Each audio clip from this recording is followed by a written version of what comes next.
Welcome, I'll be reviewing Star Trek Strange New Worlds, Season 1, Episode 2. I really enjoyed how Uhura took center stage on this, and I loved her dress uniform. It kind of reminded me a little bit of Lower Decks. And wow, Ortegas, really? I would never be able to do that to someone new. I would be like, this is a really casual affair. If anyone tells you it's the dress uniform, don't believe them. I would be that crew member. The line delivery between the two of them, though, was outstanding. I think I rewatched it about 20 times on loop. We get bored. It's a small ship. It's really not. For anyone else reading the Star Trek Year 5 comics, Uhura is definitely more prominent in those as well. I'm enjoying how this show is kind of mirroring TAS a little bit more than TOS, in that Uhura has much more of a presence. And we're getting to see a lot more behind the scenes on all the characters. I don't know, maybe I'm alone on this. I'm getting an animated series vibe, but in live action. In TOS, a lot of the episodes, she was kind of in the background, like hailing frequencies open, you know. Whereas TAS, she was leading landing parties, like taking over the bridge. I loved her so much in that. I wish that they had gotten to do that live action. But we're getting it now. Okay, Pike is basically Cisco. He cooks and has this relaxed vibe to his dinner with everyone kind of chatting, chopping veg, grilling ribs, drinking, hanging out. This is the ship to be on. I have watched Star Trek since I was a kid, but I've never really wanted to be on a starship. I was always like, oh, that's cool. But if I was in Starfleet, I'd want to be at the Vulcan compound in Sausalito. Just with a desk job. This is the first time I've been like, give me a duffel to pack. I am moving on board, even if it's one of those bunks in the corridor. Like, I want to be on this ship with these people. And that is a first for me for Star Trek. Even Deep Space Nine, which is my favorite. I really wouldn't want to live on Deep Space Nine. Sorry, maybe Bajor, but not on the station. We also got to finally really meet Chief Engineer Hemmer. Apparently, like all the other characters on this show, I found him instantly intriguing and really want to know more. Plus, the fact that he's kind of a telepath, and Spock is also, and they had that kind of exchange just in their minds. I'm now imagining them in the background, just having this telepathic commentary on what all the normies are doing, and I'm gonna kind of watch Hemmer and Spock, and they're gonna be like,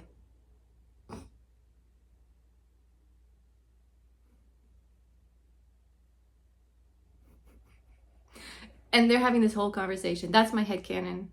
Okay, you know what I need is this show to just subtitle the telepathy so that we as the audience know what's going on. It would not be me reviewing Star Trek without commenting on the wine. Here we have mostly reds, but a few people enjoying white wine. Of the main cast, it looks like Hemmer was the only one with, I assume, Sauvignon Blanc. Everyone else went for red in the main cast. What's with that? So already he's up on my list of potential favorite characters, just for that. I recognize the glasses as well. That's the Sensa collection by Schatzwiesel. The decanter is also Schatzwiesel, but it's the Triton Pure line, which is different. They're mixing their collections. And it's a captain's style decanter. Yeah, I see you prop people putting the captain's decanter with the captain. You thought we wouldn't notice, but we did. I'm not sure I'm actually all that Starfleet. From Uhura. Whoa. And a shuttle accident ripping apart her family like that. It explains the self-reliance and poise that she has, trying to process basically suddenly being alone with just her grandmother. It will be interesting to see more of Uhura's character arc.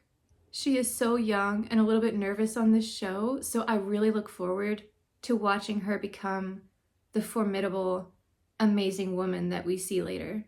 It was so cute how Kirk gave her that little pep talk when she was panicking on her first away mission. He's another one I hope we can see more of because he spent most of this episode unconscious. Pike's opening narration, to seek out new life and new civilizations. I got goosebumps from that. It was so wonderful to hear it again. I may have rewatched it about a dozen times before continuing the episode. You're gonna hear that as a theme. It happened a lot. Nurse Chapel. She is so perfect. Ow! You could have warned me. Then you'd know it was gonna hurt. Please don't change. She's kind of like a much peppier version of Bones. That same dry sarcasm, terrible bedside manner, but she's so adorable that you don't even notice. And they kept the flirtation that she has with Spock. I was wondering if they would bring that out on this show. And I like that it's not over the top, it's just a nod to the fans. I really hope it doesn't go anywhere serious. I just want them to have a playful interaction every now and then, and that's it. It is such a Kirk family move to go rushing in to touch the random alien egg.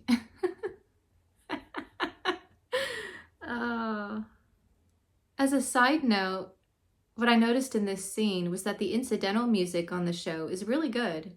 Classical without being too in your face, and slightly dramatic without being annoying. I still don't really like the opening, but I do enjoy the music brought in and out between scenes.